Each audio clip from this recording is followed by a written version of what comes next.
Good morning. Thank you. After listening to the chief guest and special address, I thought I must slightly change the topic with your permission. I like W, not women. Innovation, inspiration, inclusion. Just add W before that. Winnovation. It has to be innovation, inspiring. Everywhere it has to be win. Inclusion, W for we. So, slight change. I thought I should. And also, I have a little bit of a challenge. I have eminent panelists.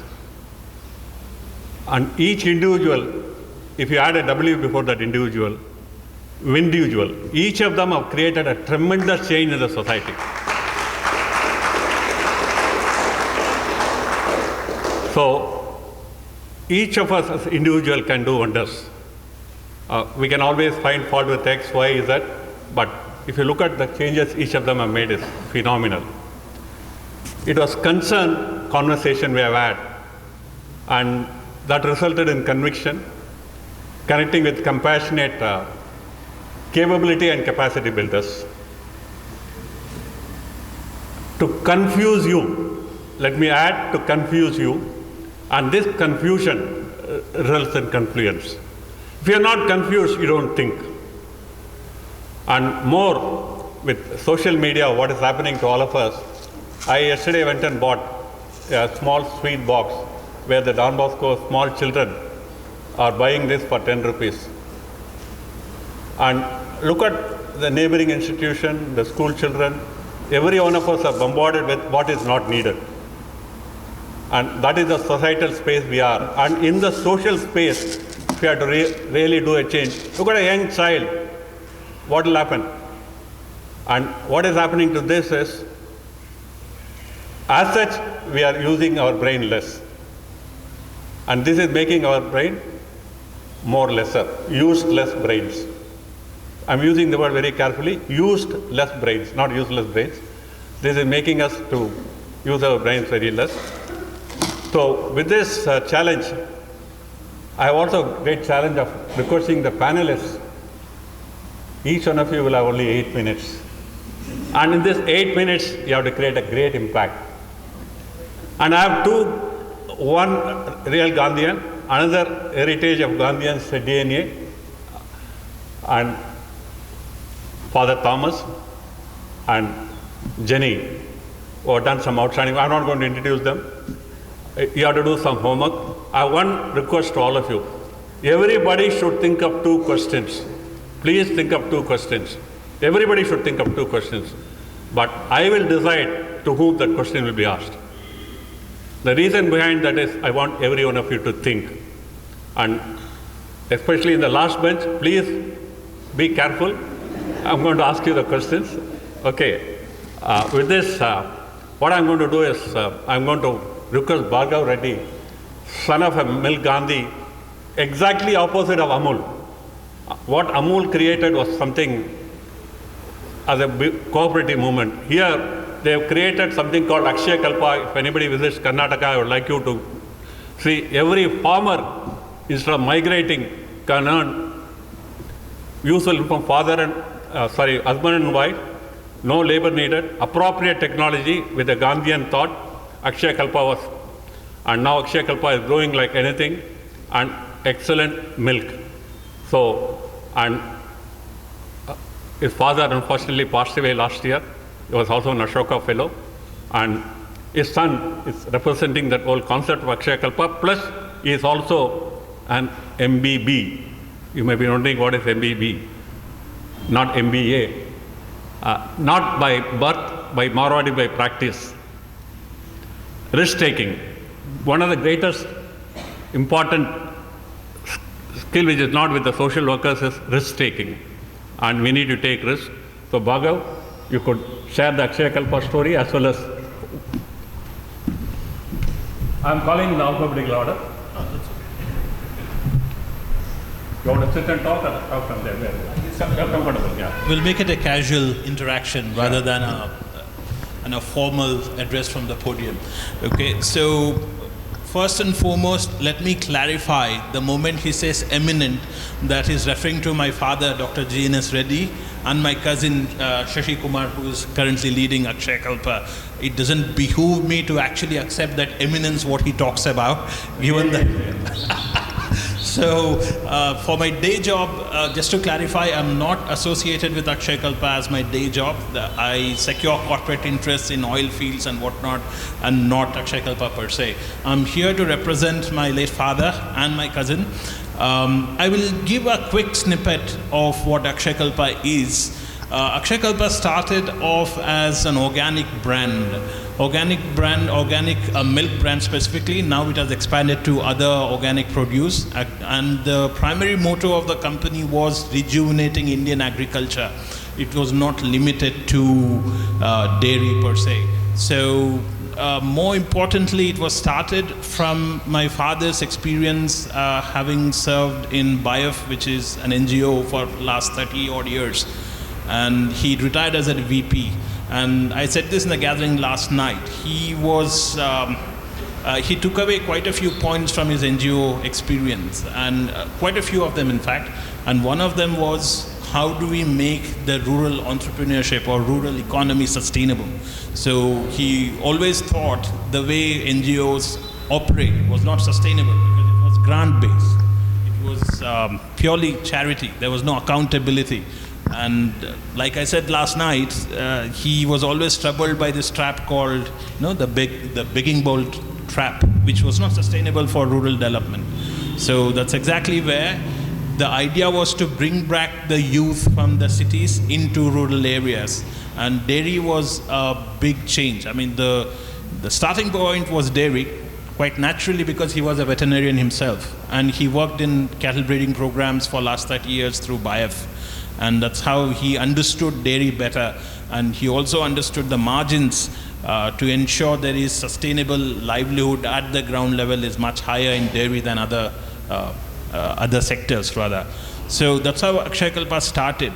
Now, it was started probably sometime around 2010, 2011. So there were quite a few challenges.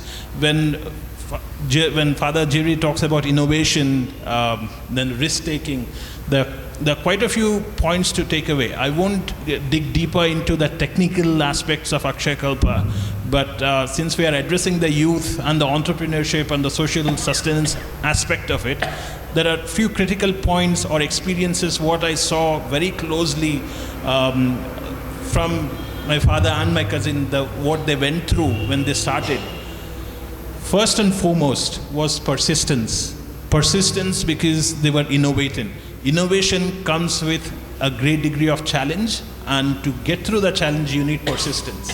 Starting with new model of production. Like he said, it was an antithesis to Anand model, Amul model, because Amul procured anything and everything which was produced in the dairies across rural Gujarat. Whereas in Akshaya Kalpa, it was captive production. They selected the farmers, they ensured that they're trained, they ensured that the organic standards were met, right? So that involved a great degree of risk because the source is not guaranteed. Source is constrained, source is limited, right? So innovation in organic dairy comes with a lot of risk. That means you can't really ensure prolonged source of production, that is. And it's captive production, right? Second aspect, no compromise on basic principles. And it started with organic standards, absolutely no compromise whatsoever. He refused to take milk from any farmer. It had to be under contract, it had to be under training, it had to be under certain protocols. And the second aspect was no compromise on greasing the wheels in the government, because dairy industry, like any other industries, involves a great degree of licensing, regulation.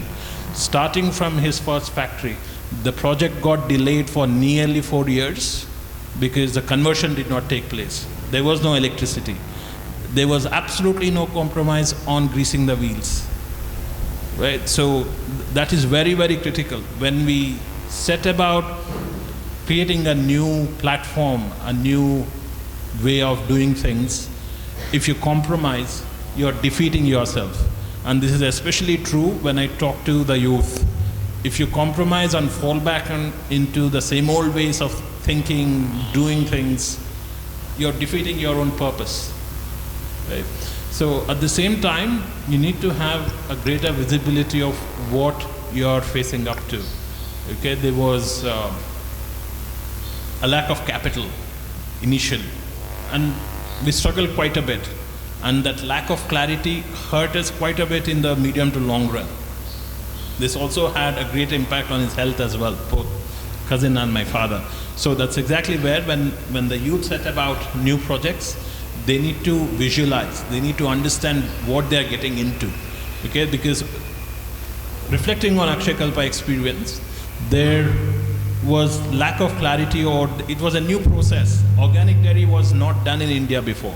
It was probably the first organic dairy brand, which also meant they had no visibility on the market, how it would actually gear up. It is only now that Akshay Kalpa produces about 70 to 80,000 liters of milk every day. It is valued at probably around 300 to 400 crores. Primarily because even after my father stepped aside, my cousin could take it over. That persistence, it can't be valued. Persistence is something which you need to ensure it is imbibed.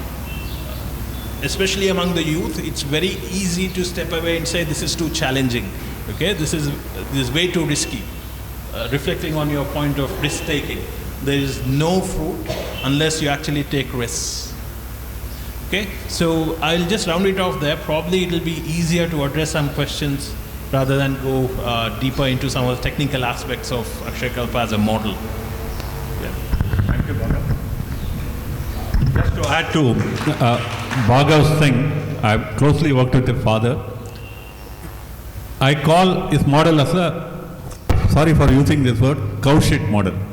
Not a bullshit model, it's a cow shit model, where the power generation is done through cow shit, appropriate technology is integrated. It's just the husband and wife who could make it self-sustainable. It's a very phenomenal concept so that migration is avoided. It's an excellent concept. I think people should visit, understand, and how one individual, and he struggled for 6 years, and then said government will not give loan, government will not give permission, electricity will not be regular. All that was overcome, and that's how we solved the problem. We'll take questions as it along. Now I'm going to invite, ant is the smallest animal, but we have a lot to learn from man. That's where Jenny comes from. I've done some outstanding work. Jenny, over to you. I'm not going to talk about you, but you have to talk about the work. Thank you. Thank you everybody for having me here, and thanks for listening in. I'll just, in 8 minutes try and talk of around 4 points, and I'll focus over here on, here we are calling it the future of innovation, but innovation cannot happen without the innovator. So I'll just talk of 4 things. First, I just want to say that, each of us here, let's be a rebel. And learn to rebel and learn to stand out. I just want to say that when I was very young, my father had a nickname for me. He called me Miss Opposite. If everybody around me wanted to eat rice, I wanted to eat noodles. If everybody wanted to eat, a soup noodle, I would want fried noodle. So, everything, so he called me Miss Opposite. And at that time, I used to wonder, why am I like this? Why am I so different? And I think now I feel that I'm glad I was quite opposite. And I think celebrating, people who are different, who are slightly rebellious, I think that really helps. So there are people who are different and who are around you, don't ridicule them. I think let's celebrate, people who are rebels in their own ways.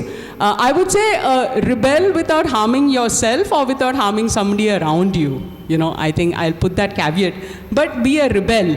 And I think as a rebel, what happened was, even as a young girl, I'm Chinese. And we have this thing called lion dancing. I'm sure you must have seen, photos of, how the Chinese during New Year lion dance. So I remember as a young girl, only boys were allowed to lion dance. And, girls were not allowed. And I also wanted to go with my brothers, my cousins, who wants to wear just pretty frocks and watch them, no? And have all the fun. So, and I was told that you're not allowed because you're a girl. And all of us little girls would watch all these boys, going around and dancing and having a lot of fun. So, but then as a little girl, I couldn't do anything. But in the year 2000, I was not a little girl anymore. So, and having studied, social work, and then I was in Calcutta, I said, this is the time to make a difference. So, with that girlhood passion, anger, injustice, how did I convert that? So, we started a girls' lion dance troupe, and I think it's the world's first lion dance troupe. And at that time, there was a lot of opposition. We were called culture breakers, tradition, destroyers, all kinds of names. But today, 3 weeks ago, I was in Calcutta again for Chinese New Year. And I'm so proud to say that girls and boys are all part of the same troupe. Girls are leading the troops. And we've made that culture change, and I've seen that in my lifetime. So I would say that be a rebel, follow your heart, okay, and strengthen your protest muscle. We tend to, especially here in the Northeast now, this is my 30th year over here, and we tend to be a little meek, and not speak up, speak out when we see things around us. I think, as innovators, we'll have to start doing that a little bit more, start doing that. Second thing I want to say is be mad. Okay, and pagalpan ka daura jo hai na bahut hi acha hai. So be mad. Mad for me is making a difference. Yeah, and but I think we should all be a bit mad. When we wanted to go back to Bongaigaon and start the Ant in the year 2000, it was just 3 years since a colleague of ours had been murdered and killed by the militants, and here we were back again. To try and start something. And, our whole family, friends, people around us called us pagal and, mad, and these people have gone mad again. And we took inspiration from a place in Bongaigaon called Paglastan. Okay? And when we heard that there's a place like that, we said, this is the place we want to move to. And so we then moved to Paglastan, moved to Bongaigaon, and started working with the Bodos, over there. And it's been 25 years and we're still alive. So I think the whole point of taking risks and being walkouts, I think that really is something that we should be doing much more. The third point I want to say, especially as young people, over here, that I would say dare to be disciplined. Discipline is very uncool. And it's much cooler to wake up at 11 in the morning and, after a good party. Yes, party hard, but I also say that, I think be disciplined, though it's a bit uncool. Partying is very important, but once in a while. Okay, but rest of the time, how are we actually, keeping ourselves fit? Being, taking care of our physical, mental, social, emotional, and also taking care of our souls. So having a discipline for that. I think all of us sitting over here, all of us here on the stage, many of the entrepreneurs here, many of the people who made a difference, I think it does not take just years, but decades, of discipline. So be there for the long haul. It takes many, many decades of work to make that difference. And I think that's where, we need to be. So having a discipline over yourself, I would just urge all of us to do that a little bit more. My very last point would be joyful. There are very, very serious problems in front of us, and I apologize because my generation, the generations before me have created huge messes. We've messed up the planet, we've messed up society very badly. And we are doing a little bit, and it's a little very, very late that we are trying to do it. So we are leaving you a very big mess to clear up. It's a serious mess. And for that, you don't have to be very serious yourself. So wear the burden lightly, be joyful, have fun while doing it. Because the world is quite messed up, we don't need more burnt out people. Okay, so learn to be joyful and learn to have a lot of friends, have hobbies which are exciting. At the age of 50, I decided to mountain again and be a mountaineer again, a passion which I had 32 years ago.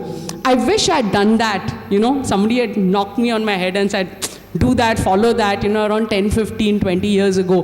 Maybe I wouldn't have been so burnt out as I am today, okay? So wear your mission with a lot of joy. Thank you. Thanks a lot. I think when the lioness speak, it's very difficult to moderate a lioness. Okay. And I'm also wanting to share I was ashamed. I got a call about 15 years ago from Chicago University. One Indian is coming in addressing the various US municipal corporations, how to run municipal corporations effectively. And that Indian is none other than Rangasami Elango, whom I came to know 15 years ago.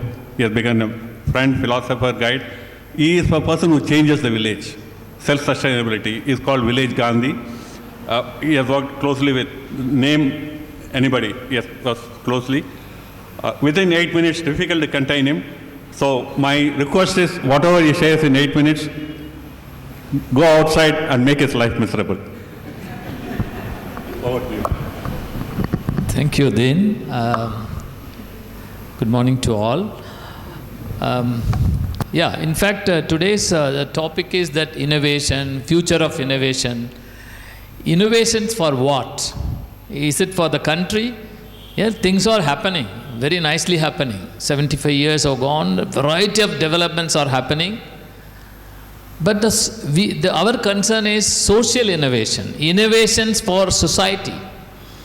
But all the innovators, young people or grown people, you get educated eating from the society.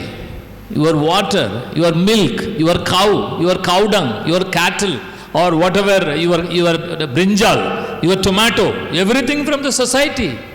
Then you grow, you become masters, or you become engineers, or scientists, or officers.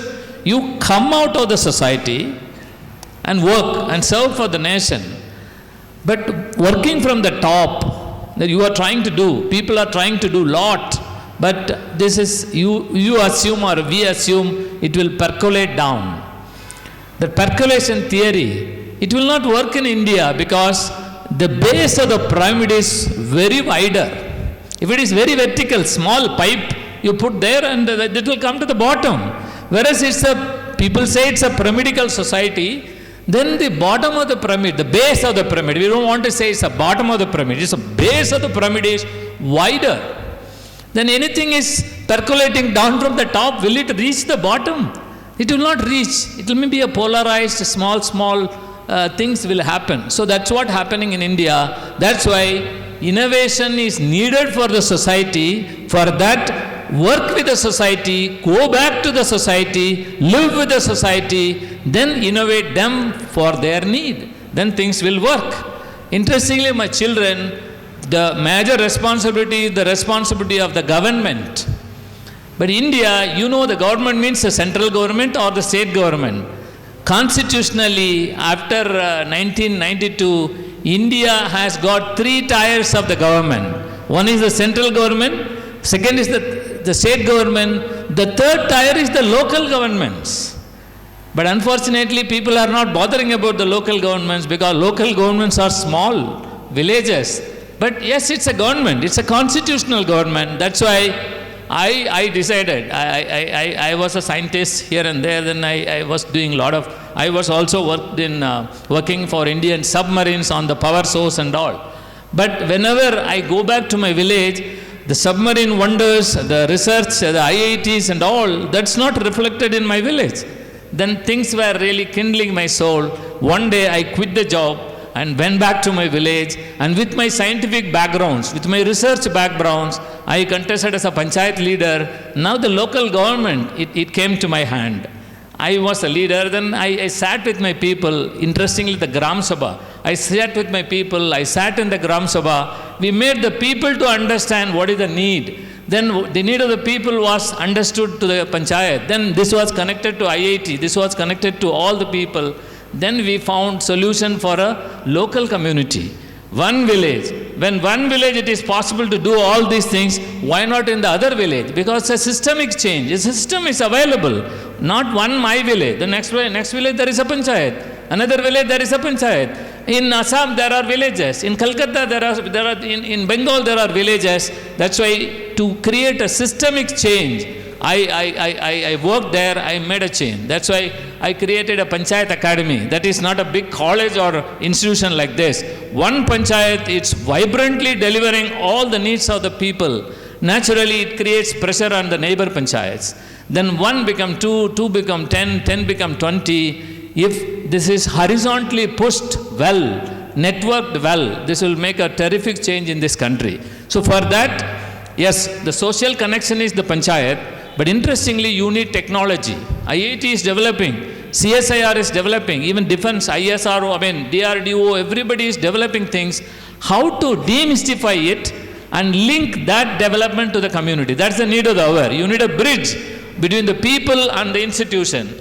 That bridge could be the local governments. For that, we have to work and innovate. And interestingly, being a hardcore, working scientist, I have developed variety of technology. I am an expert in appropriating technology for the communities. Anything you do, even DRDO has developed something, I go and sit there, understand how to demystify certain things, how to bridge that to a common man, farmer and all. Interestingly, in my Panchayat Academy, in our Panchayat Academy in my village, then we have got demonstration of 50 technologies. It's a linking of, it covers roti, kabda, makan. That's where the people in the village need or the community need, even Assam need or Guwahati, what is need? Roti, kabda, makan. For all these things, excellent solutions are demystified, and these demystified solutions are demonstrated there, and it is going through panchayats and the local, not only rural local bodies, even urban local bodies, Guwahati or Chennai Corporation, small ward, a ward level development. One ward is developing and demonstrating, they automatically it pressure for the next ward. Like that, urban and local people making use of the local governments, making use of the appropriate technologies, how to develop people. That's where I work. And thanks for this institute, thanks for Dean to connect me to variety of things. And I have got a network of 2,000 panchayats in Tamil Nadu. Out of that, at least 1,000 panchayats are really coming and demonstrating a lot. I hope in another 5 years' time, by 2030, and these 2,000 panchayats will be demonstrating panchayats, then that will create a big momentum. All the 12,000 panchayats in Tamil Nadu will roll, and that will affect the cities also. The last one is, yes, you may be from rural India, you may be from villages. Once you pass your MSW, once you get your doctorate, you are an urban man. Invariably, you become an urban man. But my children or my friends and all the people, the urban will not survive without rural. That's why Mahatma Gandhi was very clear. India's soul is living in its villages. If villages perish, India will perish. And the COVID has given you opportunity. Everything was locked down, but farmers were not locked down. That's why food was available. All these 2 months, you got nice food and nice vegetables, fruits, everything. Not from IIT, not from CSIR lab. It was from your village fellow men. So that's why villages are the base. And let us see that get knowledge from IITs or get knowledge from urban people. Using that knowledge, innovate ideas and go back to the society, work with the base of the communities. So my end is, people say that in the pyramidical structure, you say that they are called base of the, bottom of the pyramid. And one of you are a young entrepreneur, young student, one day he told in front of a lot of people, even that CM was there everywhere. How dare you people can say it is bottom of the pyramid. In the bottom of the pyramid, who are there? Washerman is there, farmers are there, chappal making people are there, masons are there, brick makers are there, milk producers are there. Are they really the bottom of the pyramid? No. They are called base of the pyramid. If they are not there, your pyramid will collapse. That's why let us work for the base of the pyramid, because you are all from the base of the pyramid, and we will work. I'm here for the 2 days, and variety of technologies, sustainability, all these things. Kutambagam is a model, my work is a model, and I'm also working with variety of institutions across India. Thank you for this chance. Thank you, Elango. I must also add, he stood in the election for last 20 years. Last 3 years, he got reserved for women constituency. Against the local political parties, he won against them and created a change. So it was a change maker with a purpose, conviction. Thank you, Elango.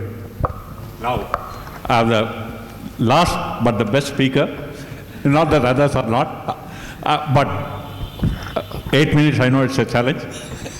So, over to you, Father. Thank you. A father without children. And I think today we have got before time arrival of the panel discussion.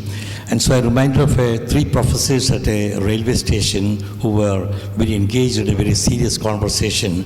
And suddenly the train came, 2 of them rushed to the train and took off. And this one guy was left behind. And he was very confused because he had to go and participate in a panel discussion. And the train was gone and he was getting late. So he looked around and they were so upset, the train is gone, but he could not even find 2 of his friends. So he asked the bystanders, where are my friends? He said, we saw 2 people rushing at the last minute to jump into the train, and they had jumped into the train. And he said, they had come to see me off. So we have been talking about confusion, so here I am with the confusion. What I am to say, in the midst of these entrepreneurs and scientists and Bhargava and Jenny, of course, I know for a long time. Dear friends, it is tough to talk to an audience like this because I'm not used to being at a panel. I think this is the longest and the costliest journey I have ever made to give the shortest speech. I'm sorry about it. He's teaching me something in my old age. Yeah, so let me just say one experiment that was done by George Land back in 1960 on a group of 1,600 4-year-old children.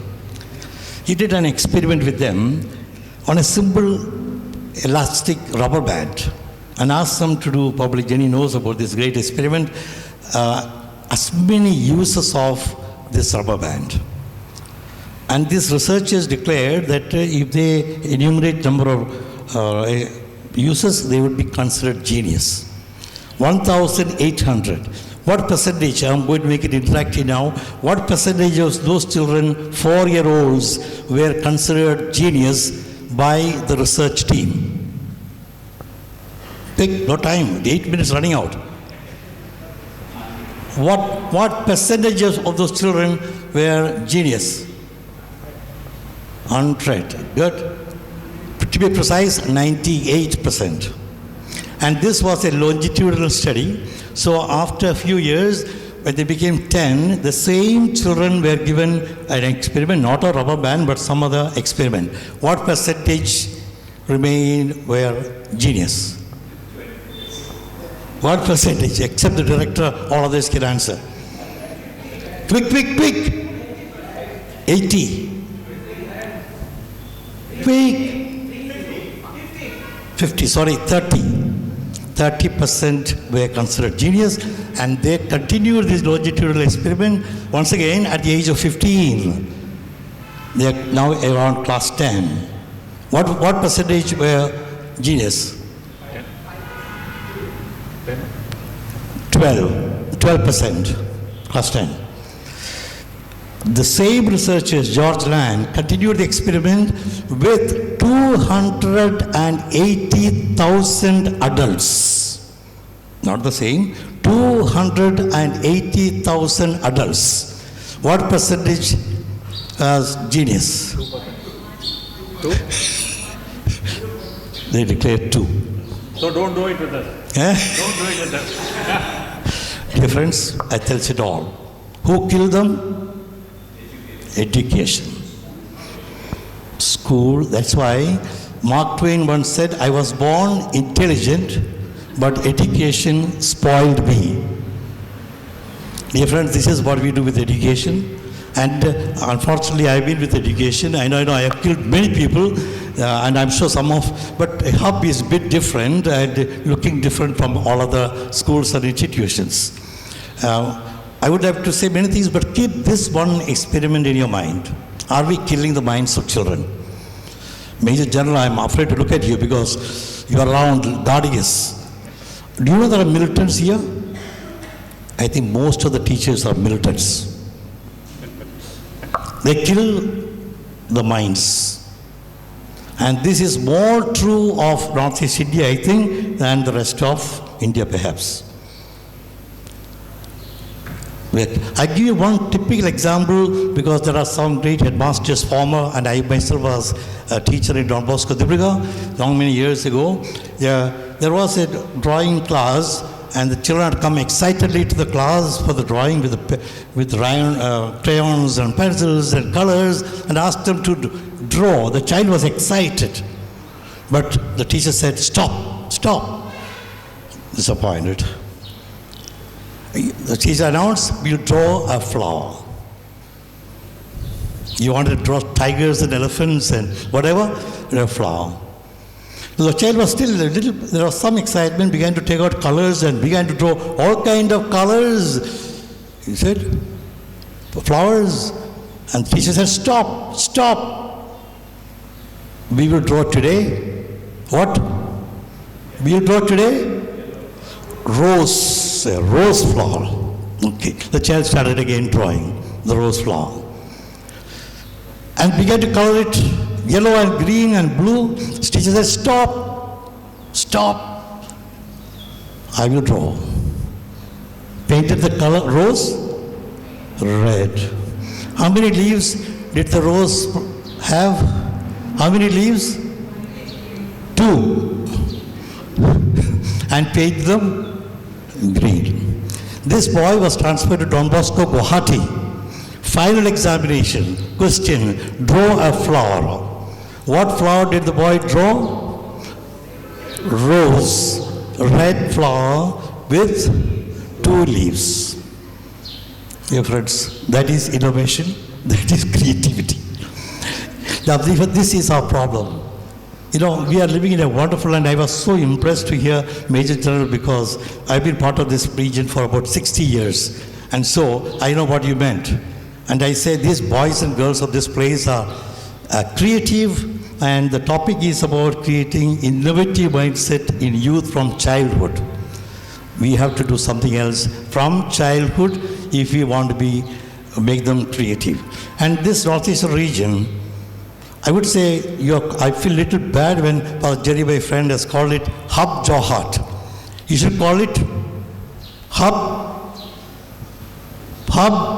I hope you will follow my advice. Hub South Asia.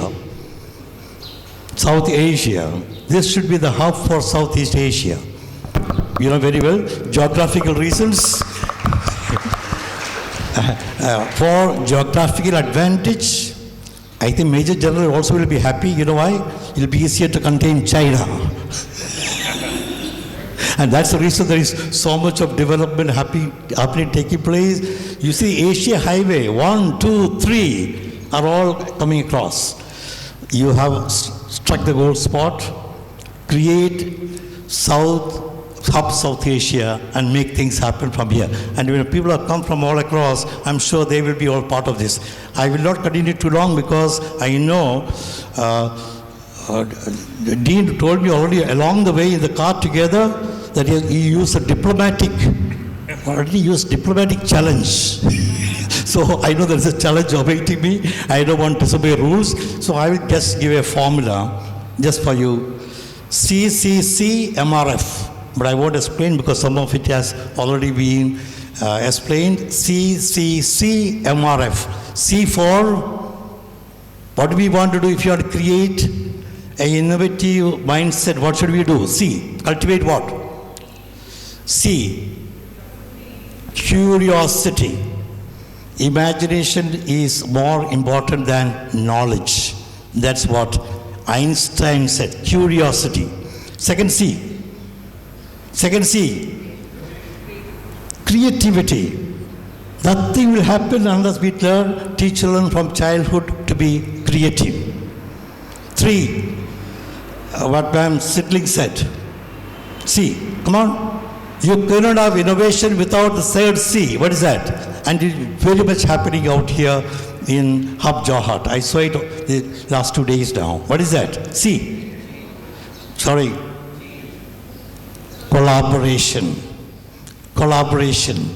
Absolutely required for if you want to change. Man, MRF, you know all MRF, right? M stands for mentorship.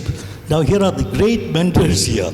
And there are so many sitting out there. And I'm so glad that you have brought together so many mentors. And what is that? And for me, my best mentor was my own father,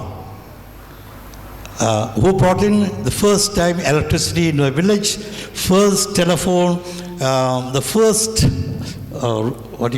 sofa set. I still remember that. First TV, the first,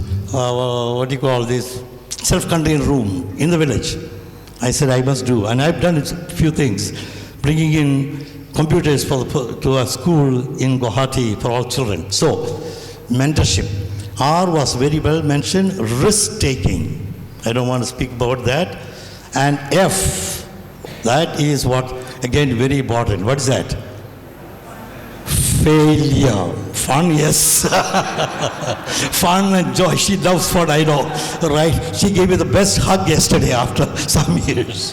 Fun. Yeah, but failure. Embrace failure. What did Edison say? I have not failed 1,000 times, but I have discovered 1,000 things that don't work. So thank you very much, Jerry. Thank you very much. Thank you for that. I think it was a great unlearning process you brought into the system. Now, can I throw open? I'm going to pick up the last row. 2 questions from the last row, please.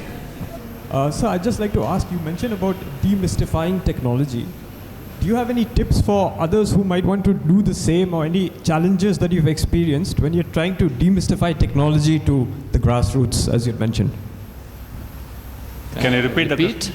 So you had mentioned that one of the things that you do is demystify technology for the grassroots.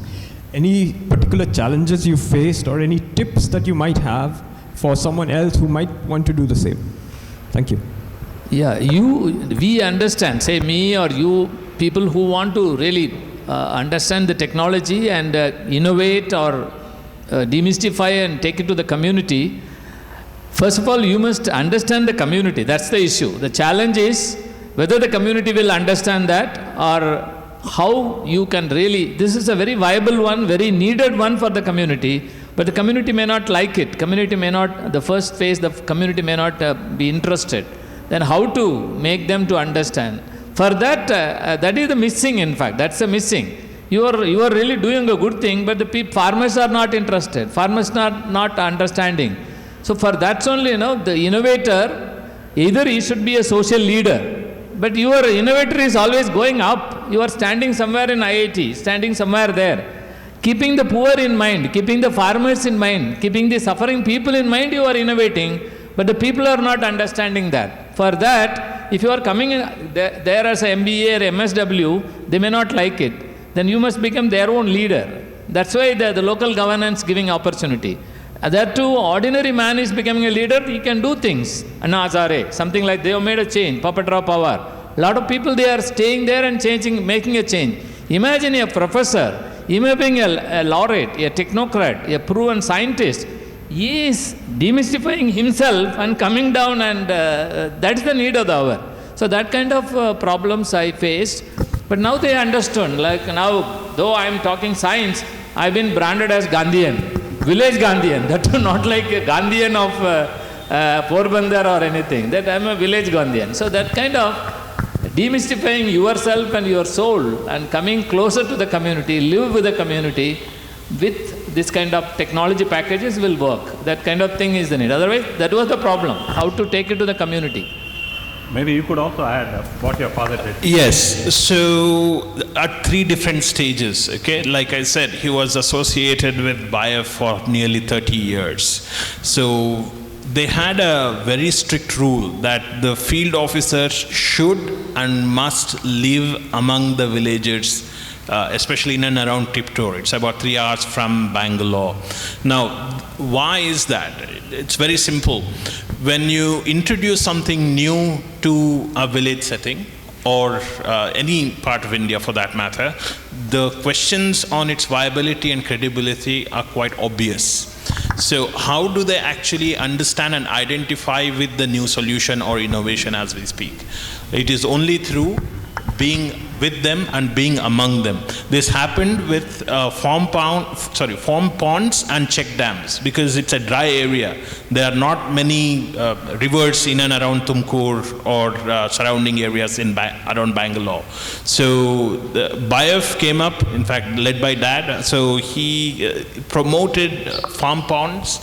It was funded by, I think, EU and some of the other organizations. They started doing farm ponds in plantations called Wadi. They planted cashew and other things, and the actual solution was that it would catch rainwater. It would help in rainwater conservation over a large cluster, right? So they did not accept it. It became a political issue. It went up to the Panchayat politicians and whatnot. The only way they could actually sustain it and make the villagers understand is by actually living with them, working with them. There is no shortcuts to it, because it's a social issue. Okay, there can't be any shortcuts. And as I said, no compromise, no question of greasing any wheels at any level. Otherwise, politically, we all know what happens at the grassroots level, right? Second was very similar, biogas. When biogas was first introduced in and around Bangalore, it was through BIF. And people were quite apprehensive as usual. It took a lot of social engineering, lot of social programs at the grassroots level. Again, no shortcuts. So similarly, artificial insemination. He happens to be among the first batch of veterinarians who went to France to get trained in artificial insemination, and BIF currently has probably the largest bank of semen in Pune, and Akshay Kalpa has replicated it. So artificial insemination was very much required to ensure there is fertility and the yields across the board. It's not about one farm, it's about a cluster of farms. How do you maintain that productivity? So just to add to your point, there are no shortcuts. You have to be with them and you have to identify with them. The moment you are seen as an outsider, there is an inherent challenge. Thank you. Yeah, please.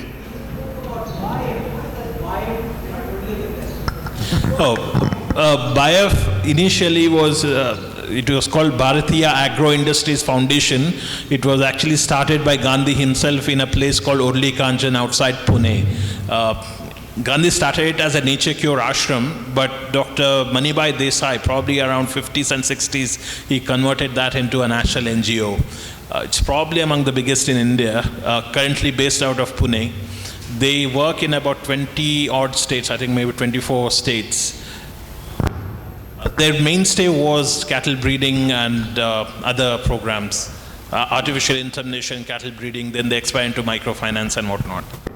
Taking a point from you about MRF, which is mentorship, risk and failure, I think the biggest takeaway in this Confluence for the youth is about connecting with the mentor. I'm a social entrepreneur myself. I've worked for over a decade now. But even at this age, the biggest challenge I face is to find a right mentor where the communication is not closed-ended. It's an open-ended communication. The biggest thing which prohibits the creativity and that ability to take the risk is a fear. Oh, sorry.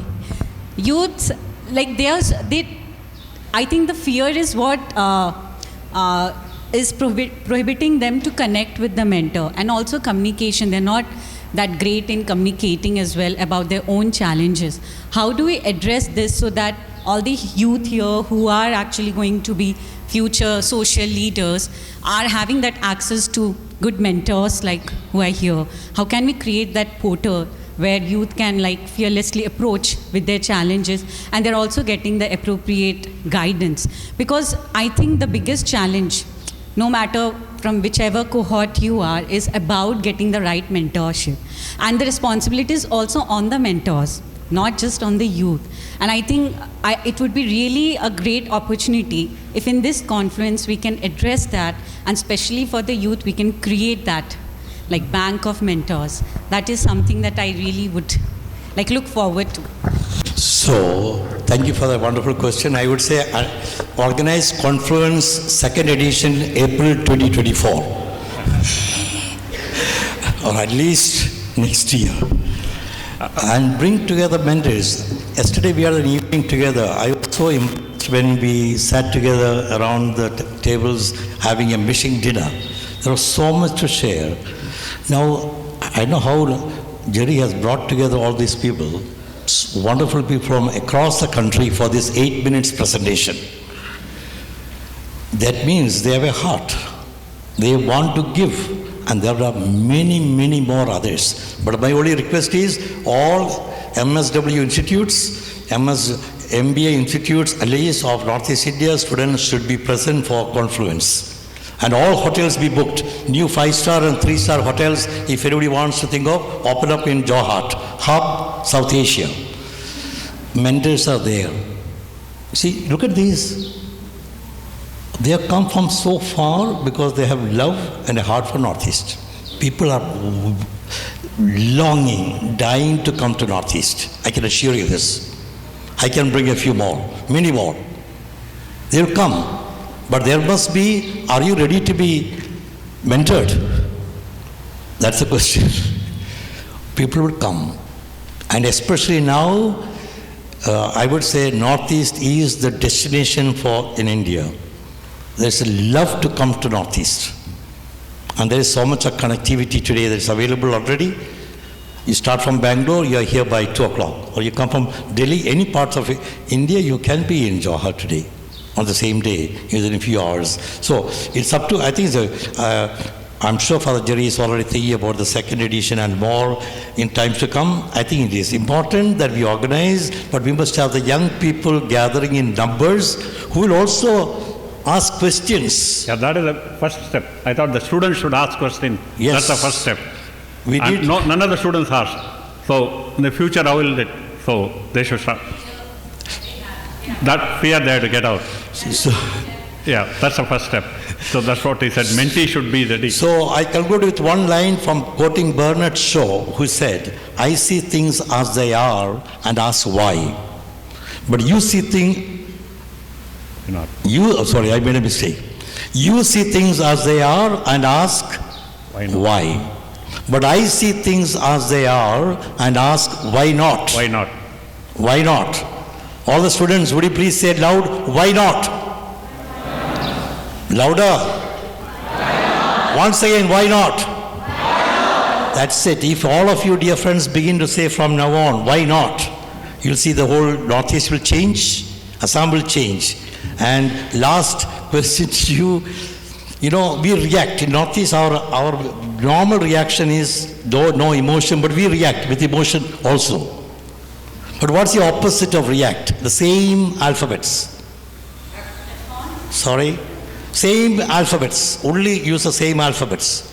And that is the key to Confluence, key to the future. Opposite of react. And Northeast is expert in reaction. They are already organizing some bandh one of these days. Reaction. What is it? Opposite of react is with the same alphabets. Yes, somebody has said it. So, create. Create. So, dear friends, create solutions. Maybe with the help of mentors, but create. Let us not merely react and say, why not? Thank you. Last question. Hi, my name is Rahul. I am a passed out student from Bosco Institute, and currently I am working with government schools, teaching them social emotional learning through art. My question is to Jenny. I have means while walking, I think whenever there is a challenge, the first instinct is that we give up or we don't want to walk. But while you were sharing in your talk that you wanted to go to Bongaigaon because it's challenging there. It's a Pagla Sthan, and that's the reason that you wanted to go. I think I just want to ask, how do you build that attitude, or how do we cultivate that attitude? Like, if there is a challenge, how do I step into it?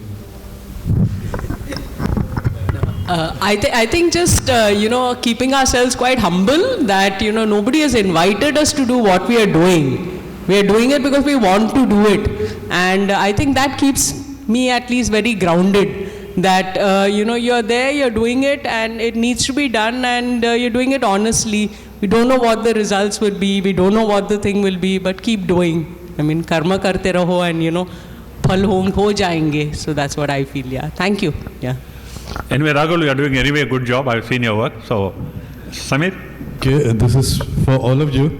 And I will start it, Father Thomas, thinking about education killing the mind, and how we see that sometimes education takes people, even Sir was talking about rural to urban migration, I call it urbanization.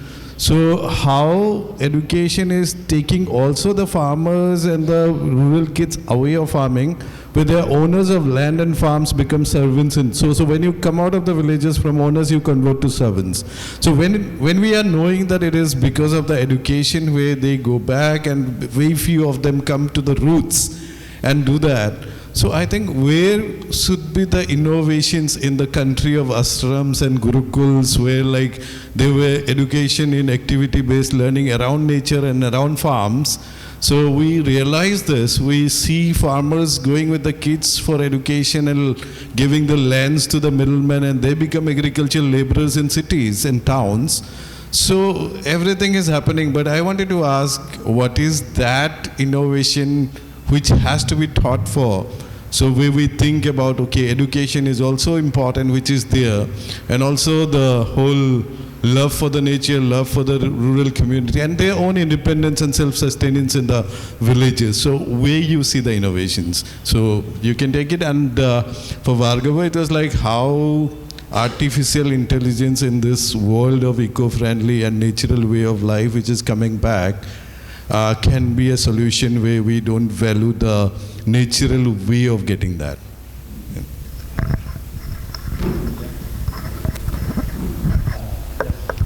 A quick response to Samir. I'm glad that you asked a very important question, but I think you are doing something, as far as I remember, and I wanted to join your farmers group, especially with the time of COVID. And yesterday evening I challenged one brother, Sunny, why don't you start an agricultural revolution in Northeast India? Don Boscos have been very famous for education. We introduced education, primary education, secondary education, and now college and university education. I think it's enough. A lot of people are there in schools and colleges and even universities for that matter. Government of Assam has now announced veterinary and fishery university. A cabinet decision has been made. Now, I think we need to get into farmers. I think you do. I think your farmers wear jeans. Is that right? Am I right?